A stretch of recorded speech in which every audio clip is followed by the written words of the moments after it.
High guys नमस्ते अनि स्वागत छ हजुरहरूलाई मेरो नयाँ अनदर मिनी ब्लगमा। अनि आज मैले बनाउँदैछु पोहा। यो हो मेरो मर्निङको ब्रेकफास्ट। अनि पोहा बनाउनको लागि ओइल गरम भइसक्यो। अनि अब म यसमा एड गर्दैछु आलु।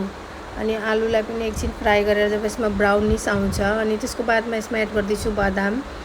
अनि बादामको बादमा आयो मटर अनि करी पत्ता अनि अब आउँछ अनियन अनि यसको पछि ग्रिन चिल्ली। अनि यसलाई एकछिन मिक्स गरेर फ्राई गरेपछि अनि टर्न आउँछ पोहाको। अनि पोहा पनि मैले एड गरिसकेँ, हेर्नु सक्नुहुन्छ हजुरहरूले। अनि अब एकछिन यसलाई फ्राई गरेर फेरि यसमा नमक एड गर्नुपर्छ, किनकि पोहामा पछि नमक आउँदैन। अनि देख्न सक्नुहुन्छ कति छिटो रेडी भयो मेरो पोहा अनि ब्रेकफास्टको लागि। अनि लास्टमा धनिया हालेर अनि एकदम छिटो पाक्ने भनेकै पोहा एकदम छिटो बन्छ नास्ताको लागि, जोसँग टाइम कम हुन्छ। बिहान टाइम कम हुन्छ सबैजनासँग ब्रेकफास्टको लागि। हेर्नु मेरो पोहा रेडी भयो गाइस।